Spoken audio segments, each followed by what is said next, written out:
What's going on, everybody? This is Raw Dawg Sports. I am Mike. That is Evo, just a bit outside. Guys, we have got a fun show today. We are going to do all the gambling that you expect when you tune in to Raw Dawg Sports.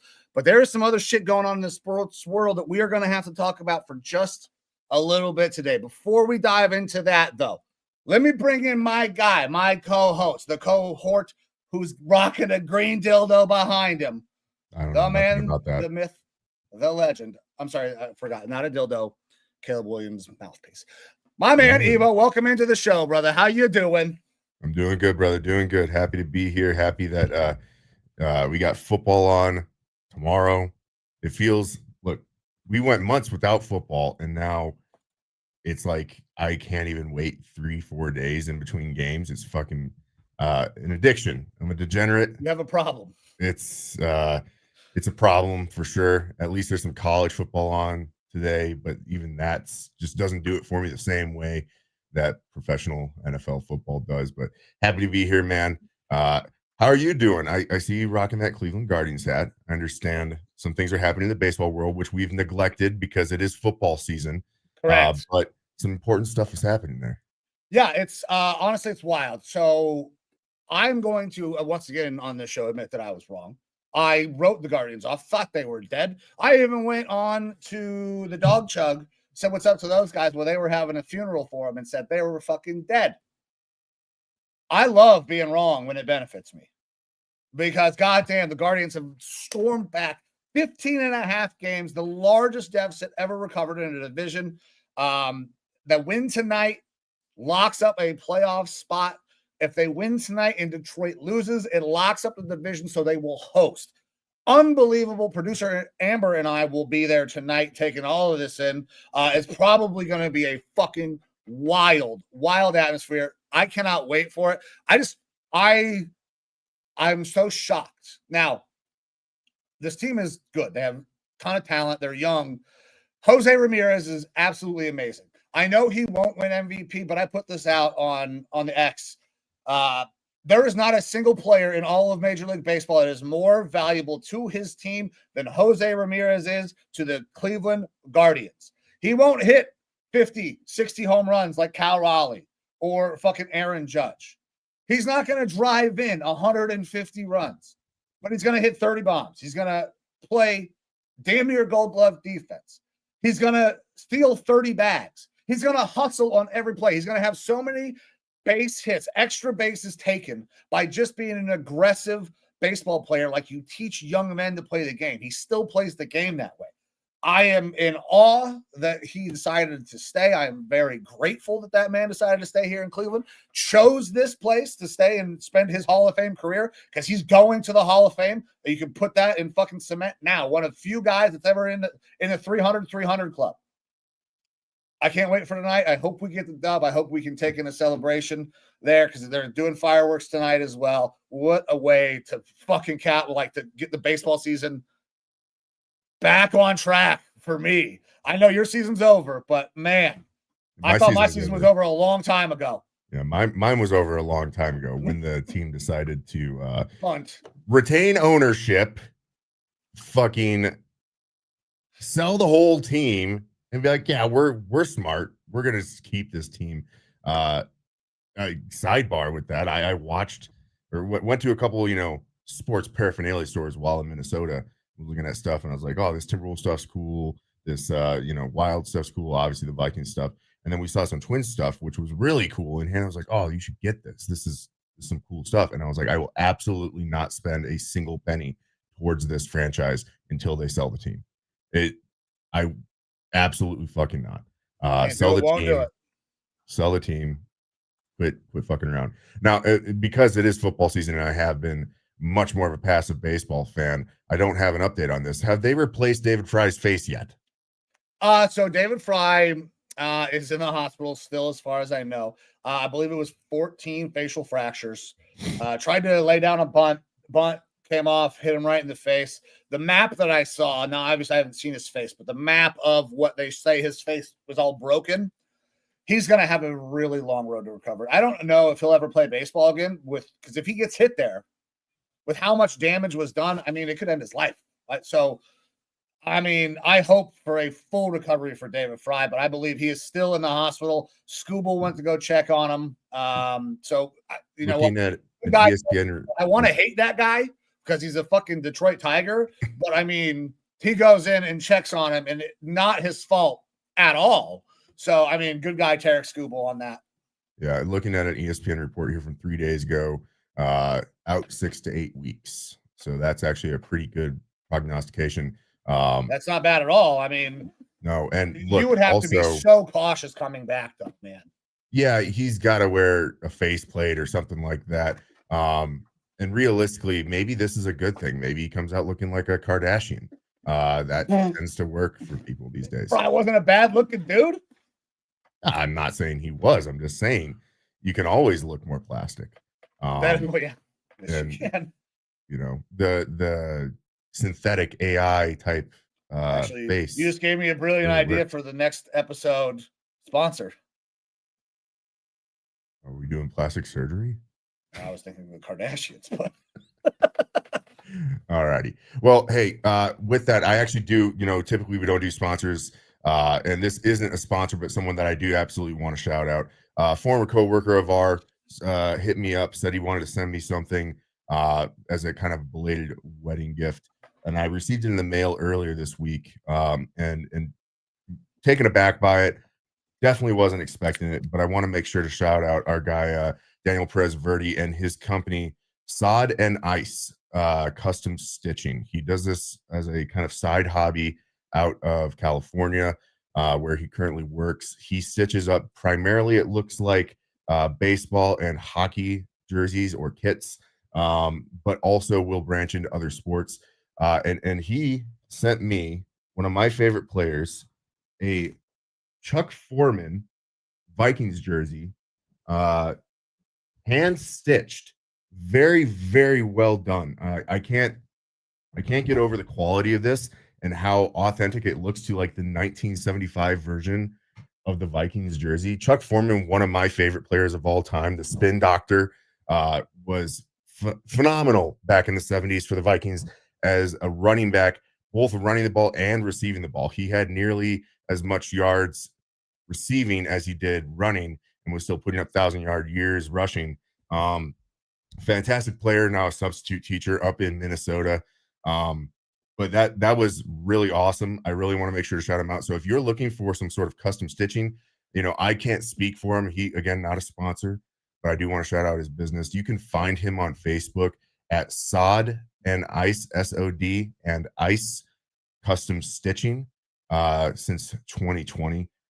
Did a fantastic job on this jersey. If you're looking for like a one-off and everything, and he's able to get you in, like the prices on there are reasonable for a custom jersey, especially one that is kind of bespoke and very specific. Like he found a blank from that era in order to get this stitched correctly and everything. The time that he took and the quality is great. So thank you again, Daniel. And that's awesome. It's probably going up on the wall back there behind me very shortly. Hell yeah. That is very cool. The jersey looks badass.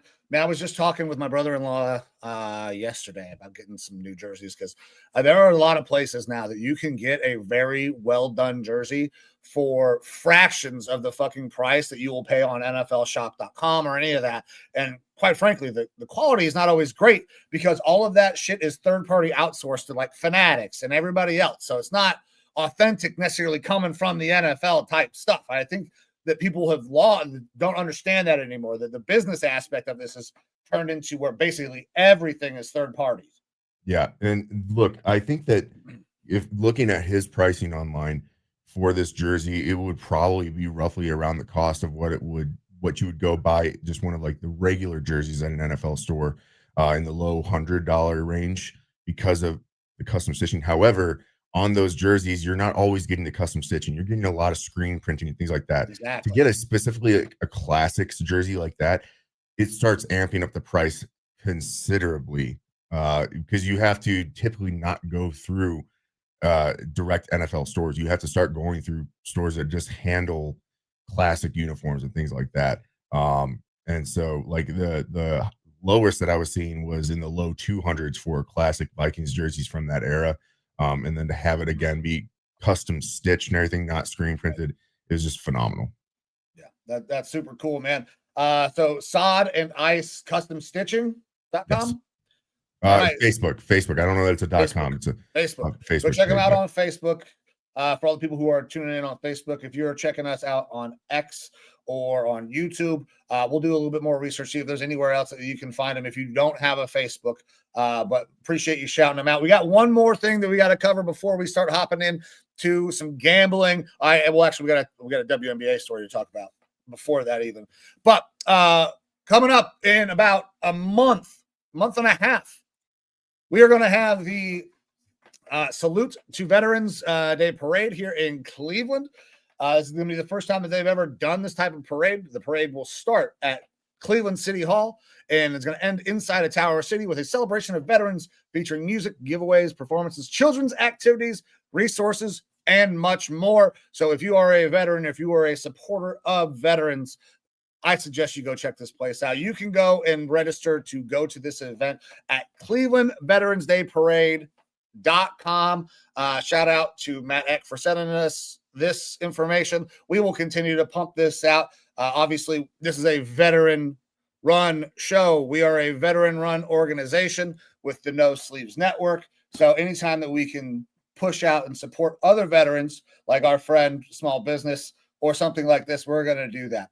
With that, let's stop talking about a little bit of the business side. Let's talk about something we never fucking talk about: women's basketball. Very rarely. You had to let me in on this story. I was unaware of what the fuck happened, but you took some time out of your day and you spent some time watching WNBA basketball to support your Minnesota Lynx. Yeah, absolutely. Like, again, sports degenerate here, and I love supporting Minnesota sports. Unless you're the Minnesota Twins, you can go get fucked until you sell the team. However, I do like supporting Minnesota sports, even if it isn't necessarily up my alley in particular. Like, I've gotten more into basketball recently with the Timberwolves, and call me what you want, but women's basketball just typically doesn't do it for me.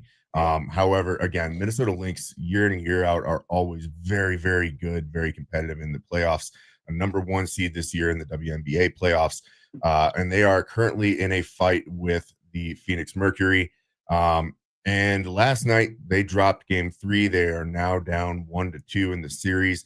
However, it was an interesting matchup at the end, especially because the entire game was played extremely physically, but things got very testy at the end. There was a steal from Nafisa Collier, who plays for the Lynx. She is out this next game with an ankle injury. I know that in the post-game presser, they talked about it possibly being a broken ankle or a fracture, which would be terrible because she's one of the better players on the Lynx. However, the game in its entirety was very physical. More so than almost you would see in a lot of NBA games, without the officiating stepping in and calling, penalties and things like that, and fouls and infractions. And it resulted in, after that steal, the actual Minnesota head coach Cheryl Reeve storming onto the court in a tirade, having to be held back by multiple coaches, like 2-3 coaches and players. The players are trying to hold towels up around her so she couldn't see the refs anymore. She was cussing out fans here in Arizona as she was leaving because she got a tech and was ejected.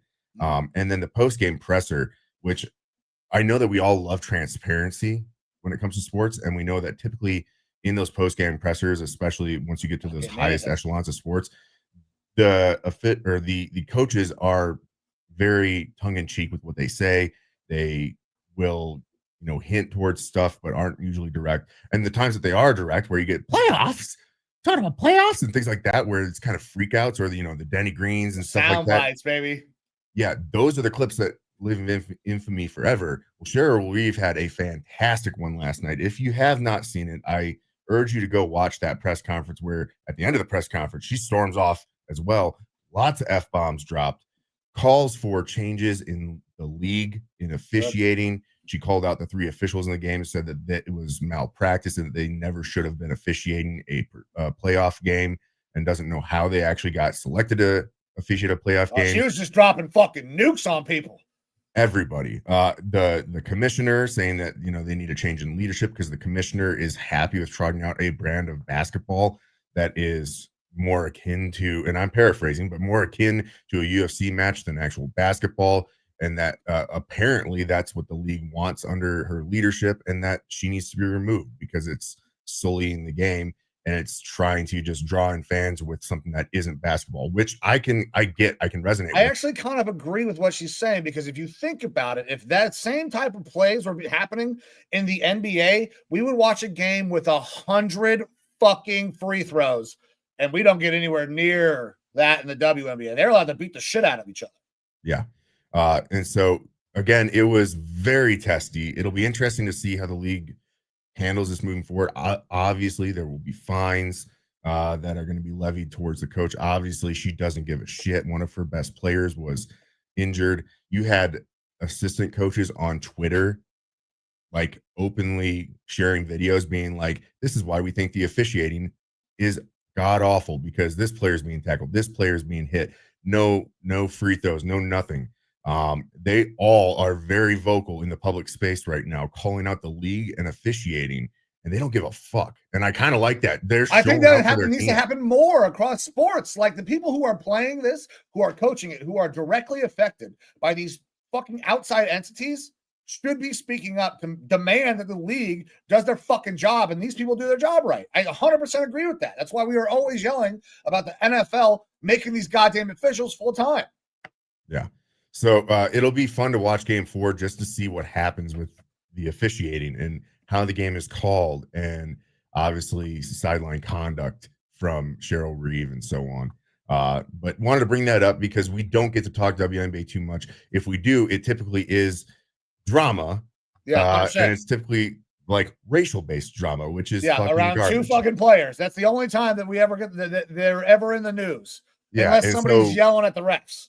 Not only do I get to speak a little bit on my Minnesota Lynx, and I hope the best for them going forward, won another championship, but it's more about the sport than it is and where the direction of the sport, where it's heading, and how the commissioner might be kind of guiding the league and officials rather than 2 individual players or anything like that. So happy to bring that up.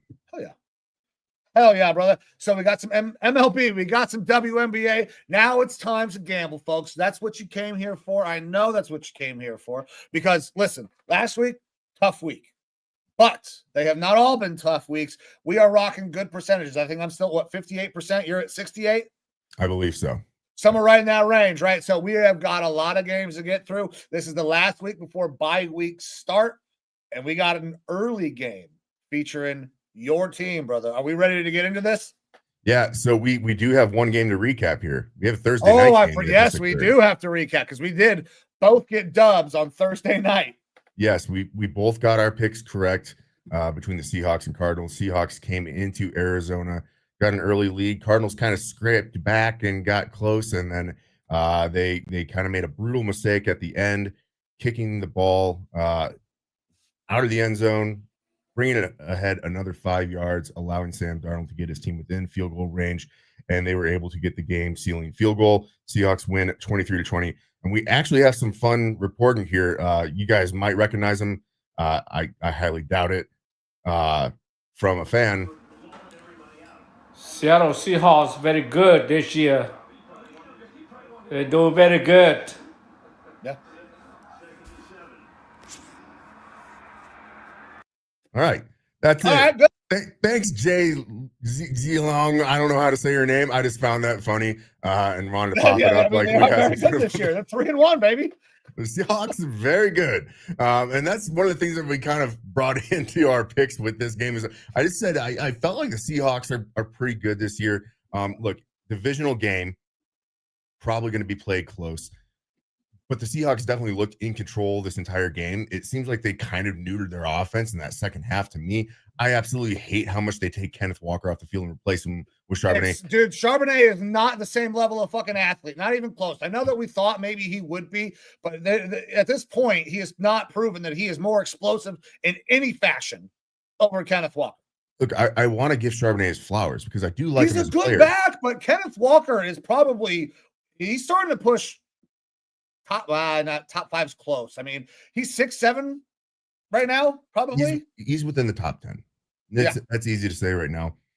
But staying within the top 10 is going to be difficult with the type of game script that they're running, where he is not allowed to be on the field on a third down. He is not allowed to be on the field if the down marker has them further than 10 yards away from first down. Those were like automatics, pull him off the field. Obviously, he got, put in the penalty box, so to speak, when he had a personal foul. And I get that. And that ended up leading to a Charbonnet touchdown because Charbonnet was heavily used on that next drive. But Kenneth Walker is a very good runner, especially in the outside zone scheme. He is a good receiver, and he's a solid blocker. The argument for Charbonnet is that Kenneth Walker in years past has had some injuries. So it's worth working them in and having a share. That Charbonnet is considered a better receiving back and a better pass blocker. Okay, I get that. However, Kenneth Walker is still the better player. I feel like they should have been using it more like a 60-40, 70-30 split rather than what ended up feeling like a 50-50 at best. That team likes analytics, right? Is Snyder still up there? Schneider is still up there. So I know they use analytics. They use it in the front office. I can't speak for the coaching play calling, but okay, it's so understood. But like if you look at just their metrics across the entire season, the amount of targets that Kenneth Walker gets is drastically less, but his yardage is, I think, more than Jack Charbonnet is still at this point. Like he is just a more efficient back in the passing game and in the receiving game and in the running game. Now, pass blocking, I understand you got to be a pass blocker to be able to be on the field every play. They got to stop taking him off the field so much. He is the best player on that offense when he gets in a rhythm. Yeah, that's my biggest thing that I complained about on the X was I feel like removing him off the field, that he's much more of a rhythm player. You need him out there to get into a rhythm, and then you start seeing huge dividends. If you took Derrick Henry off the field every other play, maybe he wouldn't fumble as much, but he's a rhythm type of running back. He needs to get handed the ball and get hit and then deliver a hit and then start getting big chunk yardage. Kenneth Walker is able to do things when he gets in a rhythm. Taking him off the field, it really bothered me. Maybe that's something that they start to adjust going forward. I'm not sure. But the other two big storylines out of this game is, one, Sam Darnold still looking very good. Leading the league, I believe, in passer rating, up there in yards, doing a very good job. Looks like he did truly kind of get fixed with his year in Minnesota. And then Marvin Harrison Jr., terrible first half again, terrible drop that led to an interception. Yeah. By the end of the game, he definitely started to look better, but there's no way on earth Kyler and Marvin Harrison Jr. practice together. They do not look on the same page at all. At all, dude. I don't know what is going on and why there is such a disconnect in what they see, but it's all the time. Now, obviously, he catches the touchdown on the fade. And that was a great catch. Great catch. He needed that. And you could see that he needed that. Yeah. But if it's not just a go ball right now, they don't know where the other one wants to be. And I don't understand why. It doesn't make any fucking sense at this point that they have no rhythm and timing together. It's like Baker Mayfield and OBJ again. Two guys that were fucking talented. They just cannot find a way to work together. Yeah. And look, we know that Kyler's got talent. I don't think he is the player that he used to be. Did good there in the fourth quarter, bringing him back, but I still don't think he's a player that he used to be. And then Marvin Harrison Jr. was like unequivocally the best wide receiver in college at the time. Yes, Malik Neighbors was very good, and right now is living up to be a better NFL prospect. Yeah. But we know the talent is there. We know the pedigree is there with him. I point towards coaching. Gannon is a defensive coach. They got Drew Petzing there.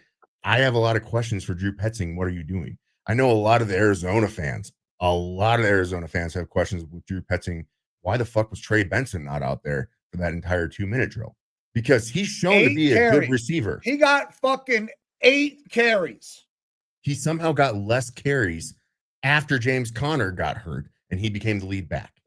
They got DeMercado out there and other guy, another Jag. Look, I think the Cardinals fans absolutely have a podium to stand on and say, why the fuck wasn't Trey Benson out there? Because he was chipping away in the passing game. They were doing little out routes with him. He was doing good as a runner, but again, never got the play and never got the ball rolling. Eight rushes is not an effective running game. Yeah. And I think Trey Benson, look, I've been a fan of him in the past. I said in our mock-up for this game, I didn't think this was going to be the week for him, but I didn't think it was going to be because of this. This is because he didn't get played. Not nearly enough, at least. He didn't get the touches that he needed. I thought it was going to take a couple weeks for him to really mature into his role. Not really the case here. The Cardinals had 12 rushes by guys not named Kyler Murray. That will not win you fucking football games. Yeah. You have got to run the ball more and more efficiently. You cannot run the ball 12 fucking times with guys that aren't your quarterback and win. Especially because unless you're expecting Kyler Murray to put the entire thing on his fucking back, you cannot win like that. They got to change the game plan. Yeah, and to be completely honest, again, this game was 23-20. I am a believer in this Seahawks team right now and how good they are. This score could have been much wider. Divisional games do typically tend to stay close. However, there was an interception that was returned and then refumbled on that interception, and the Cardinals got it back. And I saw at least 2 other plays that were dropped interceptions by this defense. If they had made good on 2 of those 3, even just the 1 interception, they probably are putting up more points than this. This game is probably more of a 10-point spread rather than just a 3-point spread. So that I would say contextually, this game was a wider spread than the actual 3 points that we see on the scoreboard. Yeah. And the Seahawks are probably not getting the credit that they deserve right now. They're very good, man. That defense is really good too. The Cardinals are also, they're a quality team. They're going to be scrappy. It's going to be, can their defense hold the other team low enough and Kyler not make crucial mistakes? Yeah, I have their defense is good. The Cardinals defense is really fucking good. Yeah. I feel like they lack an identity right now. I feel like they lack definitely is not a fucking running team. I can tell you that. Yeah. 41 attempts from Kyler. 41. I understand they were losing, but 41's too many. Yeah. It makes some sense with Jonathan Conner being out, not being in the run game as much, but I still think that was a little bit of malpractice to not use Trey Benson more and run the ball more. But with that, we can start rolling into our weekend slate of games here, starting early Sunday morning. It's 6:30 for me here. Damn, dog. I was going to ask, is it 7:30 or 6:30 out there this time of year? 6:30, an early one. So it could be a keg and egg type of morning for me. My Minnesota Vikings are technically playing away versus the Steelers, though it is a neutral site game there in Dublin. We have the Steelers and Vikings. Vikings favored in this one, -2.5 points, over under of 40.5. I know we both aren't huge Aaron Rodgers fans. I know that, at least personally, I think that he's kind of washed. I'm interested to kind of hear where you're going with this game, your thoughts on the game. And I've got a couple pieces to go over here as to why I think my Minnesota Vikings are going to come out victorious. Well, you brought it up. This game taking place Dublin, Ireland, Croke Park. I've never heard of this place. It's not like a Wembley or anything like that. So I'm excited to see kind of what the stadium looks like. They played once before, a preseason game in 1997 where the Steelers played there. Wow, okay. So basically this is brand new to everybody who is Yeah. So it's going to be cool. I'm excited to see what the environment and the atmosphere is like in Ireland. Hopefully Conor McGregor is there just fucking doing stupid shit. That he might just punch a random old guy though. I think this game's going to be fun. I think it is going to be fun because Aaron Rodgers is washed. Aaron Rodgers gets moved off his spot. Aaron Rodgers throws it out of bounds, high, or bails and takes sacks now because Aaron Rodgers is not Aaron Rodgers of old. Your defense is going to get pressure. You're going to get after this Seattle team, the Steelers team, because their offensive line is not great. They haven't protected well. They haven't run the ball well. Nothing about the Steelers offense has been, ooh, man, I'm surprised they're doing this well. It's been very tapioca. Their defense has given up shitloads of points. And listen, you're not starting a young quarterback who might be the atmosphere might be too big in a different country.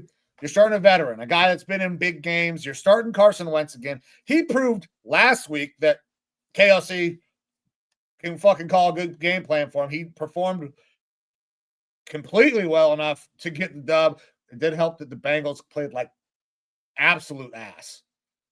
Their offensive line was terrible. So your defensive line will have a lot of success, not as much as last week, though. I got you guys winning this game. I've got you on the money line, though. I'm not dropping any points. That's where I'm going. You guys on the money line. I'm interested to see, are you going to drop points? Are you going to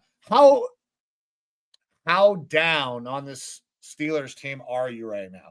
Because you dropped points already once this week. Are we gonna get a theme? Normally you're a money line guy. You like the money lines. I do like the money lines. I'm probably sticking with the money line in this one. Okay. But my gut, look, like last week, my gut told me the Vikings were going to win by at least 7. And I said that on the show, but I stuck with the money line, I believe. This week, I'm probably sticking with the money line as well because a European game, that does change things a little bit, how travel is involved. Though, if you saw how the Vikings traveled versus how the Steelers traveled, vastly different. Each of the Vikings players had their own basically cubicle on the plane. Isaiah Rodgers was showing him playing his PlayStation and everything. And then it cuts to the Steelers plane, and it looked like they were flying Spirit Airlines, and everyone was in coach. That's part of a good organization and how they take care of their players. You guys get rated as one of the top organizations every year for travel, locker rooms, family, everything. So, guys, take notes. Whatever the fucking Vikings are doing, you should probably, because I know you all have the money for it. Every single one of them has the money for it. Yeah. But I really do love how this game plays into the Vikings' strengths and the Steelers' weaknesses. Yeah, the Steelers have been unbearably bad between the 20s. Once they get into the red zone, they typically are scoring touchdowns. However, between the 20s, they are playing a very bad brand of football. They are allowing one of the most amounts of first downs, their defenses between the 20s as well. They were outgained in yardage by like over 100 yards last week by the Patriots. That defense is getting by simply with some pass rush, which has shown up recently, but also turnovers. And if it isn't for those turnovers, specifically last week, the 2 fumble recoveries right there at the goal line, this is a very different type of defense that we're talking about. And I still don't think that they're that good. They are aged. They are very veteran. They are slower. But that being said, specifically on the offense, Aaron Rodgers is not the Aaron Rodgers that he once was. He is a 40-something-year-old quarterback. He is one of the quickest time to throws in the NFL right now because the pass blocking has been very bad. Braxton Jones is a turnstile right now. And with our pass rush, that's going to be a problem. The type of throws that he's doing, though. I'm so excited for when we get to play the Steelers. The average depth of target for him is extremely low as well, which is to be expected with quick passes. They are gaining over 70% of their yards after catch right now. And I believe that their average depth of target is well below 5 yards. And that plays exactly into what Brian Flores wants to do. He wants to either get the sack or create a pressure where you have to throw quick and then just hope his guys are able to tackle, which we have been able to tackle. All right. The one weakness that we've shown this year is a strong run game against us from the Falcons. That being said, the Steelers' run game this year has been atrocious. I don't think that they've had a player get over 60 yards rushing so far this year. I think Jalen went up there once. Jalen Warren has been primarily a receiving back. He's getting tons of dump off yards. It just the run game really hasn't worked for him. It's been reliant on short dump passes. They're running a lot of 23 and 13 personnel, which for those of you who don't know, the first number is the amount of running backs. Second is number of tight ends. They're running heavy sets to try to influence the run and use their larger bodies to catch these kind of jump balls, these short jump balls. DK Metcalf is that type of guy. They've got Washington, that gigantic tight end who's like 6'7", 280.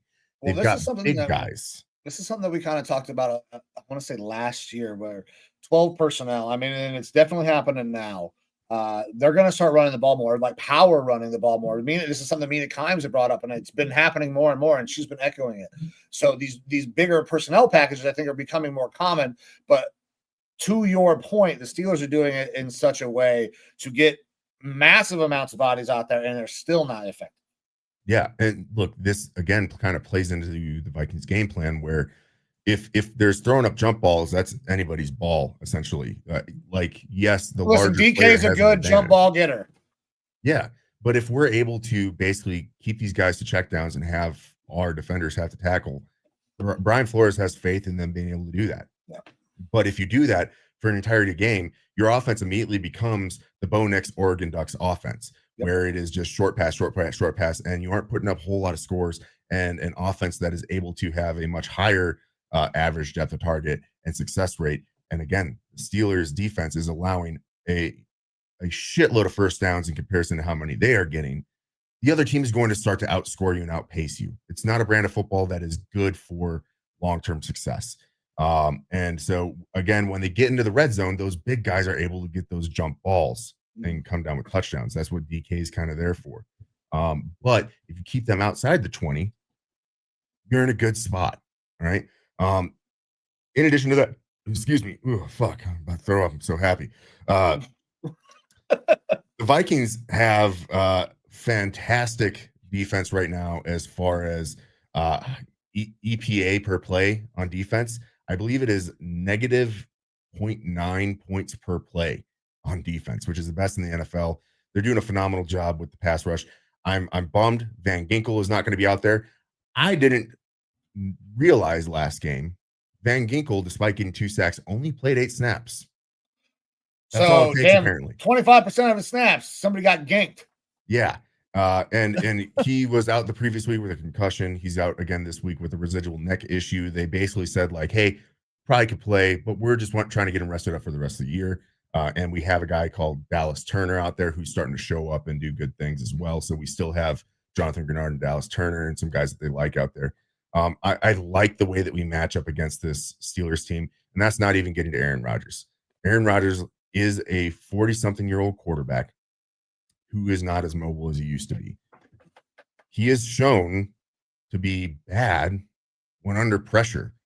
Throughout his career is when he makes his mistakes is under pressure. He makes some spectacular throws in the past as well. However, under pressure, his completion percentage drops significantly. So they're going to bring the pressure. They're going to look for the same sort of thing that they did to Aaron Rodgers in Europe last year, and make him throw 3 interceptions last year. So they're going to be looking to dial up that pressure and create more turnovers this year. I like my Vikings in this game. I actually do like us better than the spread. I'm going with the money line, though, just because. Okay. All right. God damn it. Maybe we change it now.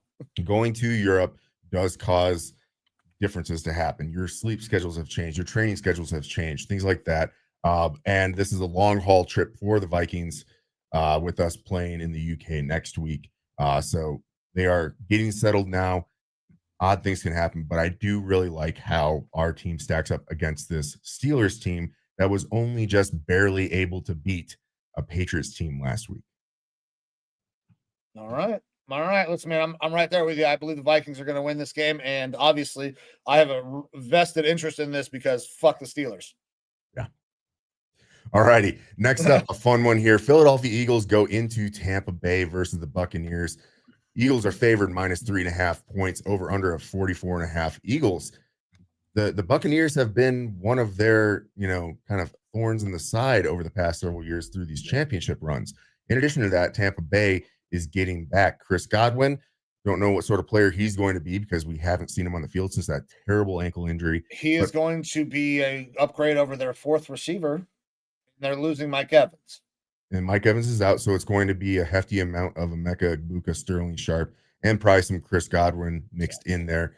I would assume that he's going to be on some sort of a pitch count based out of that ankle. But more importantly than that, to me, Tristan Wirfs is going to be playing in this game. Stellar tackle there for the Tampa Bay Buccaneers. But is that going to be enough for the Bucs to get over the hump here, beat the Eagles, a really good team? Or are we going to see more kind of late game theatrics, which we've seen from both of these teams? 100%.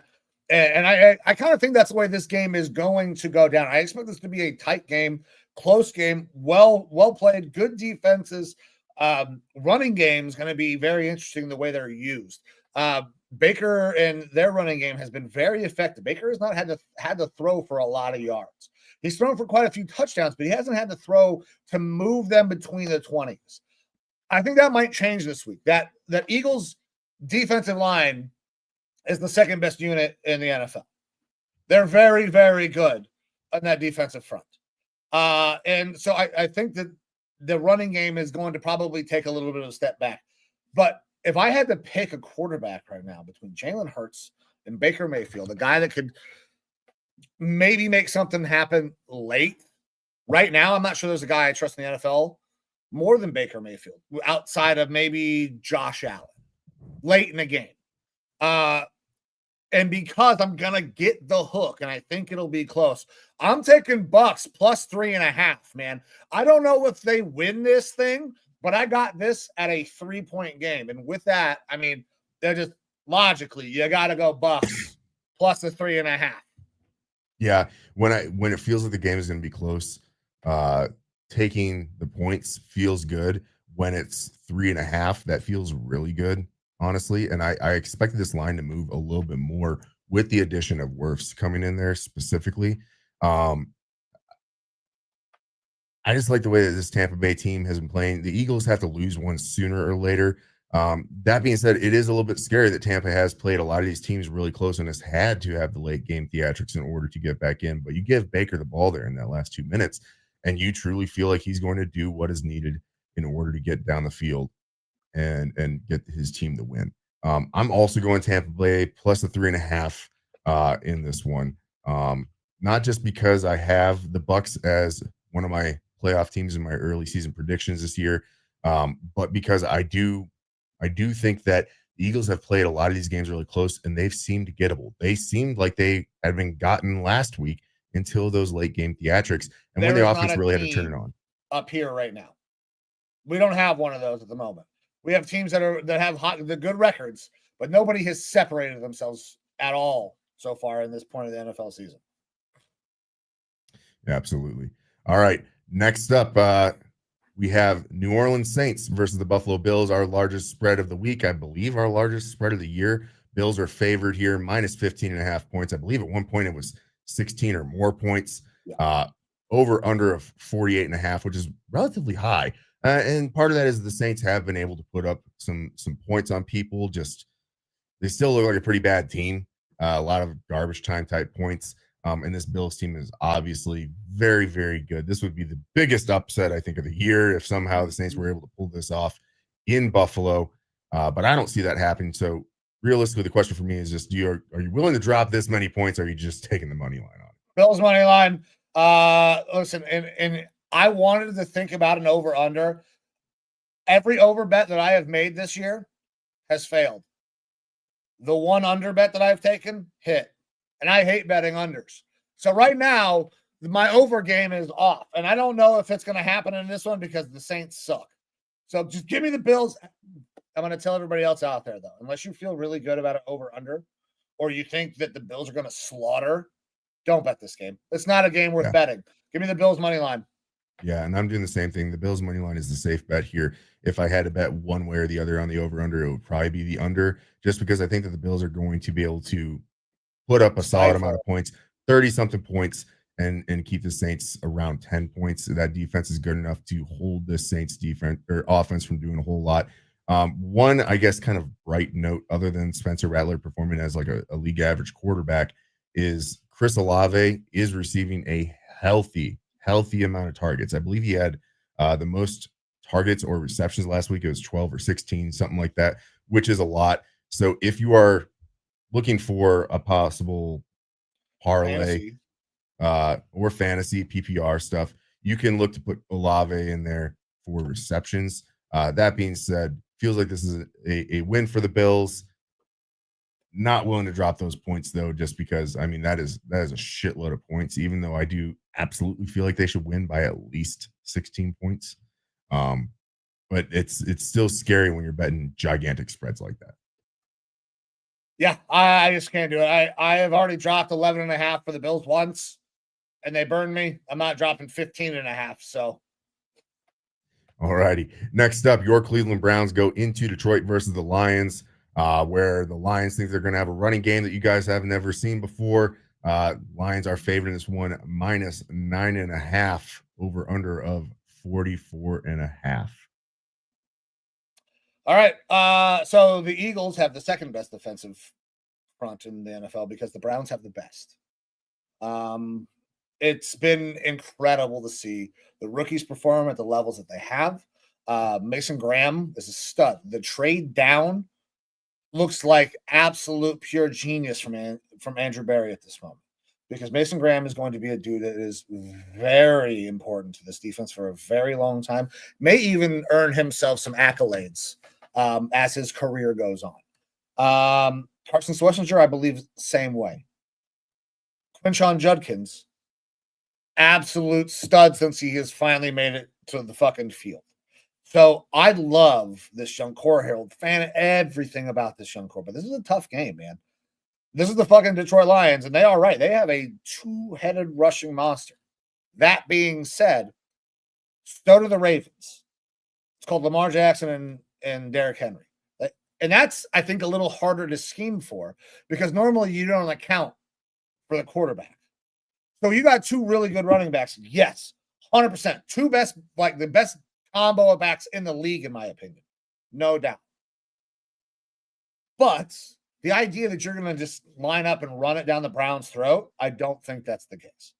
Now, Jared Goff's a damn good quarterback, and they can get work and play action. A lot of things can happen.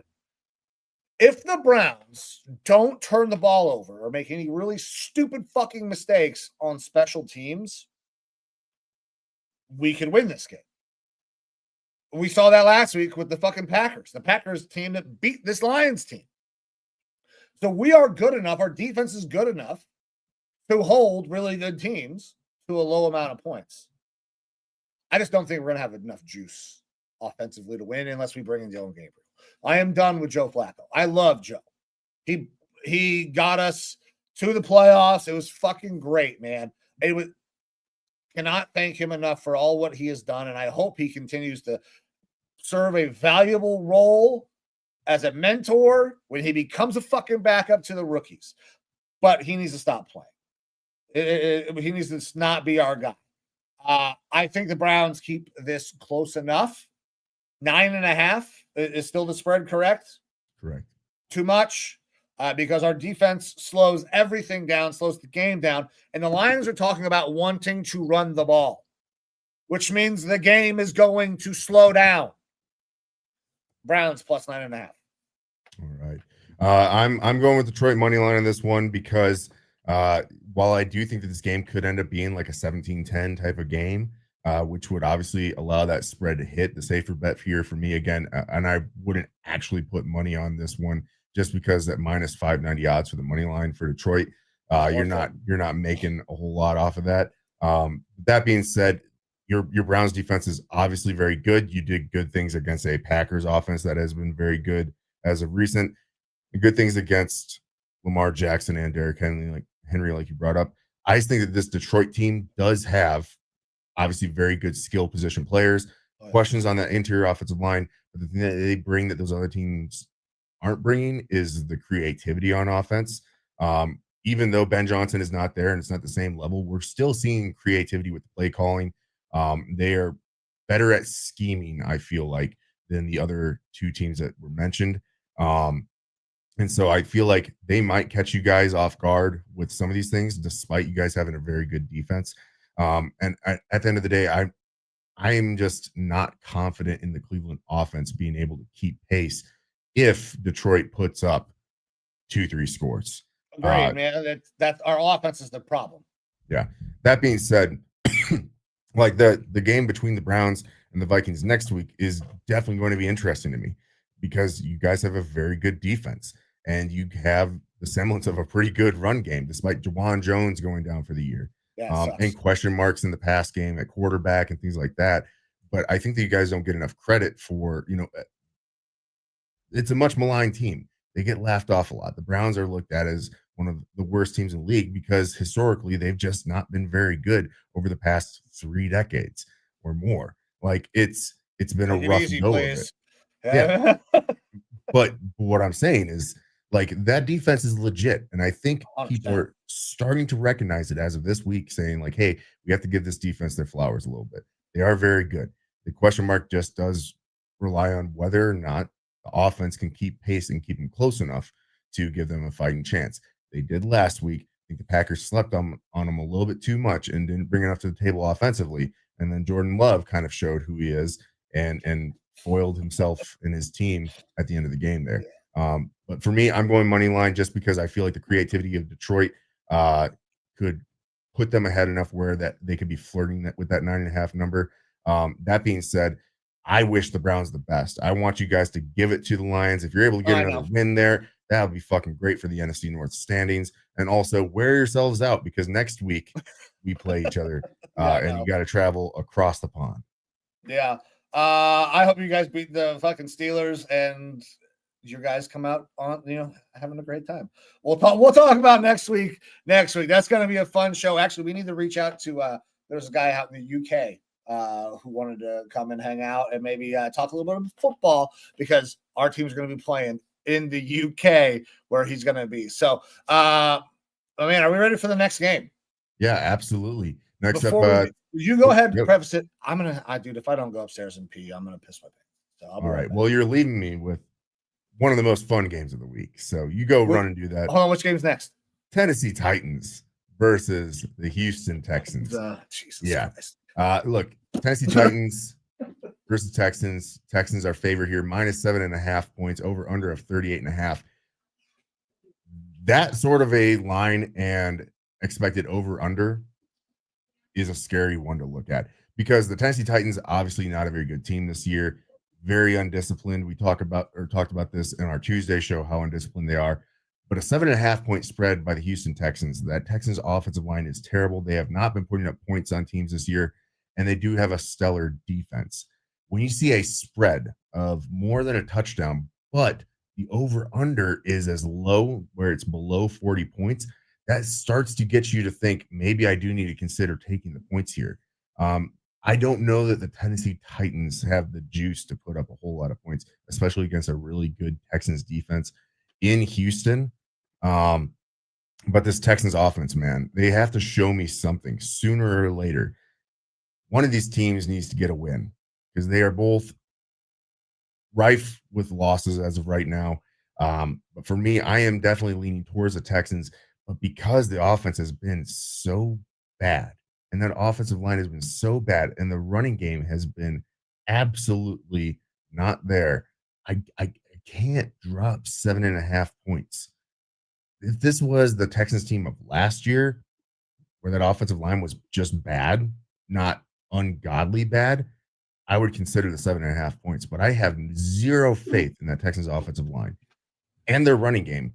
God bless Nick Chubb and what he's done there, but he's not been super effective as a runner there.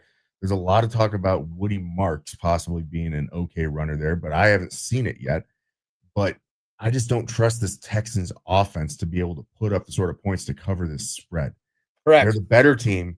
They have a good defense, but this is expected to be low scoring. I'm sticking with Houston Texans on the money line, but I don't like either of these teams right now.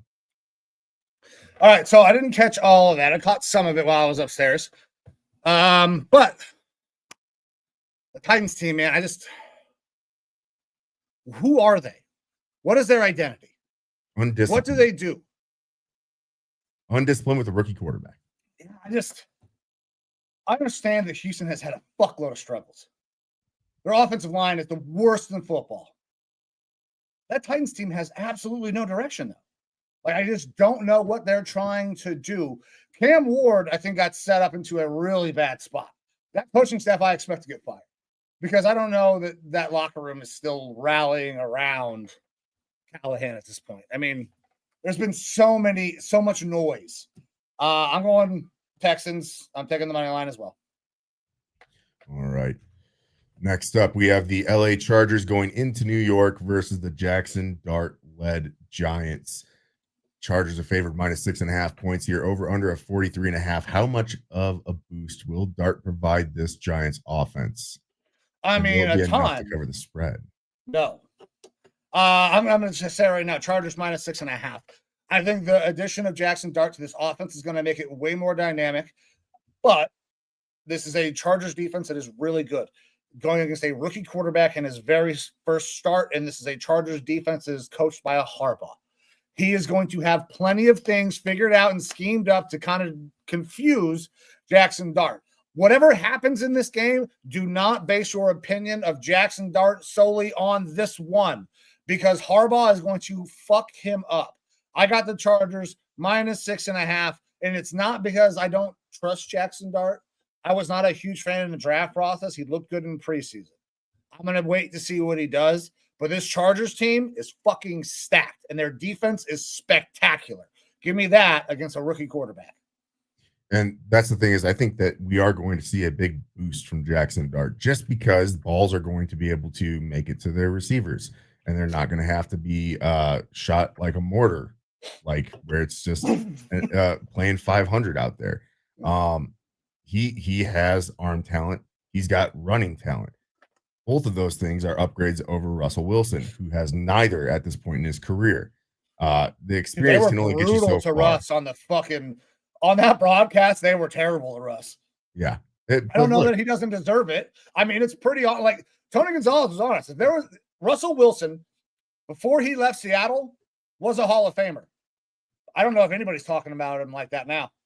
He has sullied his career, and it seems like it's one of those guys that you kind of want to be like, dude, just hang him up, call it like this is ruining your legacy. Yeah, you're doing no favors to yourself other than the several $1 million that you're earning every year. You don't need. You're married to Ciara. Like, what the fuck, man? You can make more money not playing football. Yeah, there's ways for him to make more money not playing football and getting out of this league.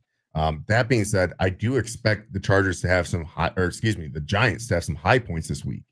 Probably some low points, though, as well, because that Harbaugh-led defense is going to show them some stuff and make Jackson Dart have to think. That being said, I'm still not super convinced about this Chargers pass rush. I've brought this up in weeks past. Despite the fact that they got a really good defense, the pass rush is so-so. Like, it's unspectacular, but good enough. They have a pretty good they lost Khalil Mack. Yeah. They have a pretty good set of linebackers, pretty good secondary, and they play everyone really fucking tough schematically. I just wish that they had more pass rush. And I think that's something that the Chargers should do approaching the trade deadline is start to look at who is really bottom of the league there. Maybe give someone like the Bengals a call and try to acquire a Trey Hendrickson, because that immediately vaunts them right to the top of the AFC for me, where they're talked about with the Bills and the Ravens. And they already are almost there with how they're playing. I think they're better than the Ravens right now. I would go Bills and then Chargers before I would talk about Ravens. With how many struggles they've had late in games, dude, I don't trust that team at all. I get it. I want to see the Chargers go up against more top-end competition to really cement that for me.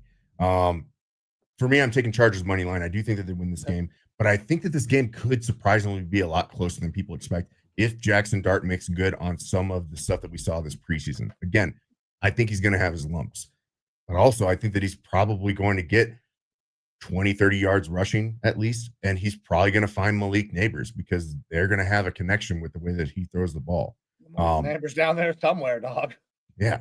Look, Dart has moxie. Moxie is a good thing for a quarterback to have. Wan'Dale Robinson also showed, given opportunity, he can go out and ball as well. Yeah, for sure. Like, I like some of the weapons on this team. Now, not having their prime running back there is an issue, but we do have CTE Scatabo who's going to be pounding that rock. So that's always going to be fun. They're not going to completely go away from that run game. And the Giants defense, I keep pounding the table for this. They are a pretty good defense. They just have had no offense out there. This little injection of adrenaline in the offense might be exactly the thing this Giants team needs to be relatively competitive on a week in, week out basis. So for that, I'm taking the Chargers money line, not willing to drop the points just because I think Jackson Dart could surprise some people. All right. And I feel that Scatterbo thing because that's exactly because I played running back. That's exactly how I ran because I was so small that I had to just use my head as a weapon. So I'm not sure if it's autism or CTE at this point, but it's a little bit of the Tylenol. Got it. Yeah, a little bit of Tylenol. Yeah, absolutely. Also a potential sponsor in coming weeks. Next up, Washington Commanders and the Atlanta Falcons. They're going to be playing in Atlanta. And surprisingly to me, Falcons are favored -2.5 points here, over under 43.5.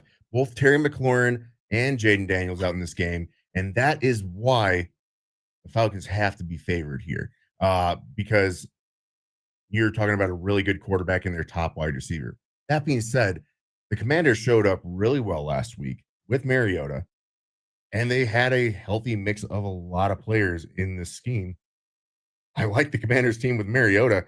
I'm just coming out and taking the Commanders plus the points early on because I still expected this game to be closer, almost an even game here between these two teams, despite the fact that Mariota is the starter and they don't have Terry McLaurin out there.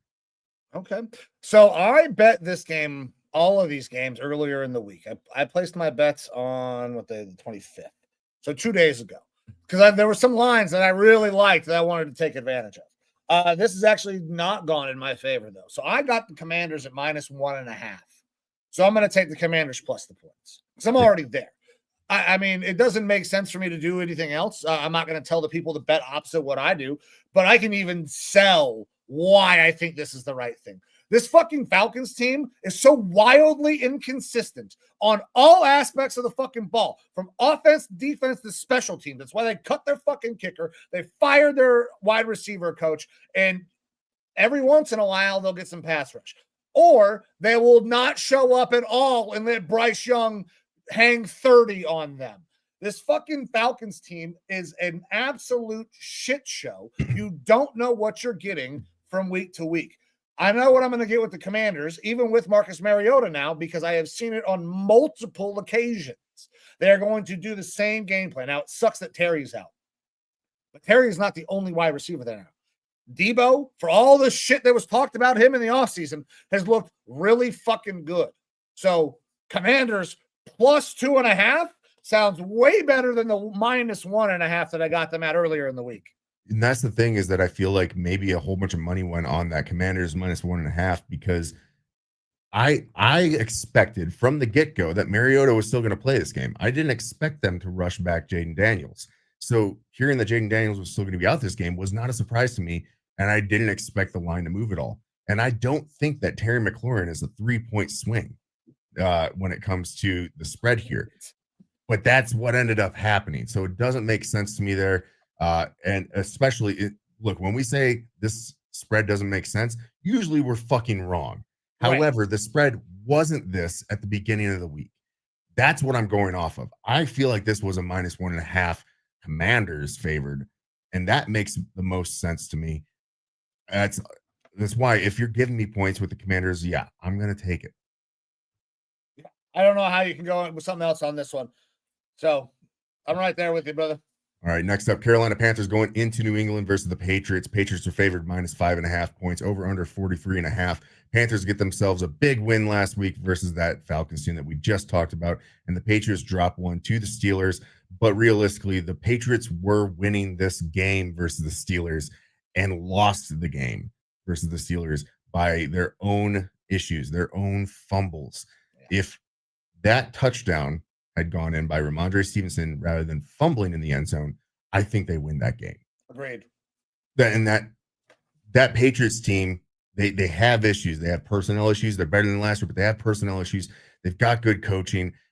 I can't imagine that this entire week Vrabel didn't pound it in their head. We beat that team last week, and then we beat ourselves. Yep. This is a Panthers team that I don't have a lot of faith in, despite the fact that they put up 30 last week. But I don't see the Patriots blowing anyone out. I don't see them blowing anyone out by a touchdown. As I'm not dropping the 5.5 points here, but I am taking the Patriots at home to win this game. All right. So I was kind of back and forth on this one. We have very similar thinking, but we went with the different bets. I think that the Panthers they're not a 30-point a week team. They played a fucking wildly inconsistent Falcons team last week. But they actually got a little bit of juice, and we saw this team last year. When they started to get a little bit of momentum, they found a way to kind of maintain some point scoring. Their defense didn't necessarily show up, but they did find a little bit of a way to score points. The Patriots, I mean, tons of holes, but I think they're really well coached. They just got to stop making critical errors. So I think this game ends up being super close. And if I'm going to have a super close game where I think it's 3-4 points, I'm going to take the 5.5. I don't think the Panthers win this thing, but I can get better odds at -110 at 5.5. So I'm going to do that. Yeah, absolutely. And that plus 5.5 play had to be in play for me as well, because I do think that this could be a close one. I just prefer to either drop the points, or if I feel really good about a team and them winning, like taking the points usually. I don't feel great about the Panthers winning this one, but keeping it close, I can see that 5.5 does make a lot of sense and was potentially on the ticket. I'm just feel a little bit safer with that New England money line at home. Next up, Indianapolis Colts and Indiana Jones roll into LA versus the Rams. Rams are favored at home -3.5 points. This is the Rams team that was beating the Eagles all the way up until that late game theatrics at the end. Over under a 49.5. Are the Colts this 3-0 juggernaut team that we've seen through the first 3 weeks? And are the Rams the team that basically almost beat the Eagles last week? Are we going to see a really good matchup here? Are we going to see Daniel Jones start to come back down to earth and this Colts team start to look a little bit more like what people expect them to be before the year started? So I think it's going to be somewhere in between. The Rams, I think, are going to continue to be a very good team. I think Daniel Jones is probably going to take a step back. This is going to be one of the best defenses he's played. But also, I mean, he played against the Broncos, who have an exceptional defense. What happened in that Broncos game, though, was that they got bailed out on a late game penalty. They should have lost that game. This Rams team is very similar, it possibly, if not better, than that Broncos team, because I have a lot more faith in Stafford than I have in Bo Nix. So I expect this to be a really close, fun game. I think it's going to be probably kind of a mid-scoring 17-24, fucking 20-24 type of game. It's not going to be a tell the whole world about this amazing offensive explosion, because both of these teams are well coached. They play good defense. It's going to be a good game. And the team that I think is just going to come out on top is the Rams.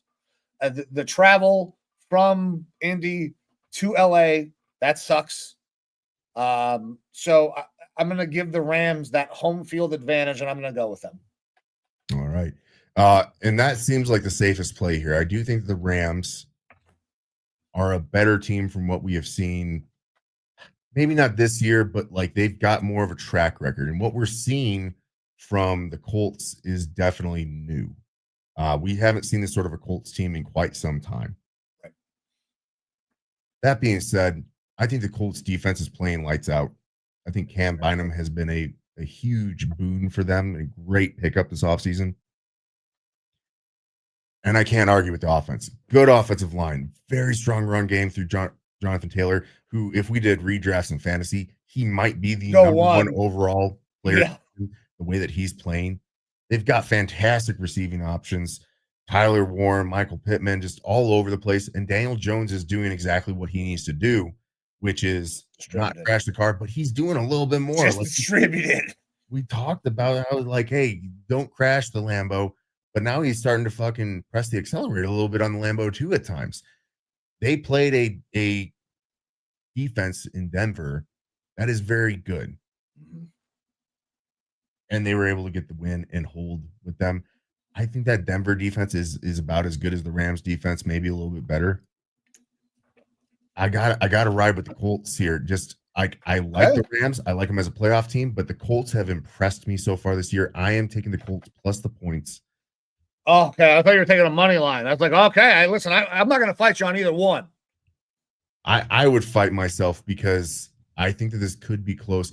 This is one of my more the matchups I'm more interested in watching because point and a half, Colts, right? Plus point and a half? 3.5 points. Whoa. Colts are getting 3.5. Oh, okay. And look, the Colts, they have had an easier schedule so far. They've played the Titans, they played Miami. Those are games that they absolutely should win, and they absolutely won them very handily. And then their one game against what we consider to be a good team that has kind of a malfunctioning offense right now in the Broncos, they were able to get the dub at the end.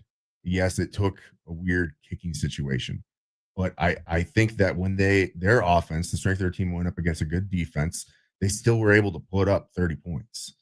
I think that they can do that versus the Rams. And I do like this Indy defense and how they've been performing. So I will keep this as a close game. It could be like a 30-33 type of game. And if you're going to give me that 3 points plus the hook, I'll take it. Indianapolis plus 3.5. Yeah, I mean, with the hook, I get it. Listen, if you wanted to convince me that you thought the Colts had impressed you that much that you wanted to take the money line, I'd have been like, okay, I'll buy that. I mean, because their defense has been fucking spectacular. Yeah. So. Yeah, look, if the Colts get the win this week, we're gonna have some serious conversations on Tuesday about this team and their trajectory for the rest of the year. Next up, Jacksonville Jaguars go into San Francisco versus the 49ers. 49ers are favored minus 3.5 points, over under of 46.5. Brock Purdy back playing this game, which is a good thing, but not as huge of a boost as I would expect because Mac Jones has played solid. Like he's Mac Jones, but he's doing pretty good. And I think it's a really interesting thing that we can talk about, especially in future episodes. We don't have to do it right now, but the secondhand quarterback market in the NFL has been booming over the past couple of years. The Kevin O'Connell term, to bring up my head coach, is that teams fail young quarterbacks for young quarterbacks fail teams. And we see teams pass on quarterbacks so often, so quick. And now we're seeing a resurgence. Baker Mayfield, Sam Darnold, Daniel Jones, maybe to an extent Mac here. Like we're seeing this with a lot of quarterbacks where they leave their initial system. They go places. Look, if I'm the Carolina Panthers and I'm a fan of them, keep guns away from me in the first place because I'm a Carolina Panthers fan. But B, you had Baker Mayfield and Sam Darnold on your team. Yeah, both. The same fucking time, and neither one of those guys were figured out by that coaching staff and that fucking front office. And you watch what they're doing now, and then Giants to look at and see what Daniel Jones and Saquon Barkley are doing after they left the squad. It's tough. It's tough, but the secondhand quarterback market is showing dividends. I mean, we even to an extent saw a lot of good things from Trey Lance this preseason, where it's like, hey, this guy's got some juice playing for the Chargers. But he goes from obviously things happened in San Fran and they had to go with the hot hand there with Purdy. And I don't think it was a great situation necessarily to go to in Dallas. But now he goes and he's under competent coaching there. There's less pressure to perform because you're not the starter and he's able to develop. You allow these young quarterbacks to develop and don't give up on them after 3 years. And you're starting to see they're actually the physical talents and stuff. The reason why they're drafted high, it's there. They just need that maturation, that development, and now they're starting to do good things. And so Mac Jones, while he didn't blow the doors off by any means, he's playing a competent brand of football. He's playing Spencer Rattler or above level football. Like, so it's interesting. Listen, I'm not saying that that's not true. However, I think if you look at the play calling and the fucking play design of Shanahan compared to what some of these other guys are doing, there is a fucking added boost to being in Shanahan's offense. Absolutely. But I'm not going to fault a quarterback for being in a good scheme. For being a good scheme, yes. I'm not going to. You can't necessarily fault him for that. But Tom Brady was in a good same success with Mac if he left. It depends on where you go. Yeah. Because if you go put him with, I don't know, Liam Cohen back on the Jaguars, I'm not so sure.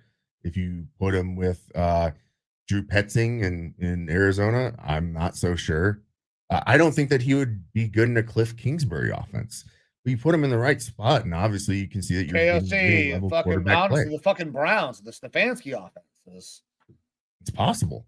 That being said, I'm not advocating for getting Mac Jones, by the way. Don't worry, Browns fans. I'm not fucking advocating for that. Yeah. And 100%. Yeah, for sure. Our defense look, keep us relevant this year, and then Shadur Sanders' name is also helping keep this relevant right now. For sure. That being said, Purdy is back there for San Francisco. Is he better than Mac Jones? Yeah, I absolutely believe so.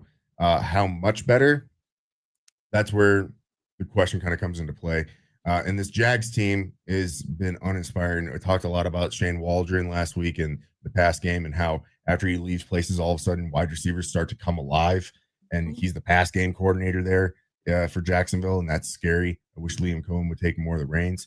Do you think that the San Francisco 49ers, though, are 3.5 points better than this Jags team right now? That's so hard because this 49ers team is decimated still with injuries. I know Brock Purdy's coming back, but they have huge pieces missing all across this team, offense and defense. So do I know if they're good enough to cover? I don't know, man, because the Jags have shown that they are a little better than I thought they would be. I thought they would be mega ass. But they've been able to win a couple of games. So because of that, I'm not going to drop the points. I'm going to go 49ers on the money line. I mean, Jags going out to San Francisco is a shitload of travel as well. Like, we're at that quarter point of the season. We're a quarter of the way in this week. So some of these things are going to start to take effect. How much you travel, where you go, all of those things. Like, for the most part, we don't necessarily know anything about these teams early in the season, who's good, who's bad. But as we go on, teams that have won games and we can see a little bit of what they are, now we can start to apply some of those factors that we know make a difference, like travel, home field advantage, especially when we're talking about gambling. So I'm going 49ers money line, not dropping any points. Yeah, I'm going the same way, though.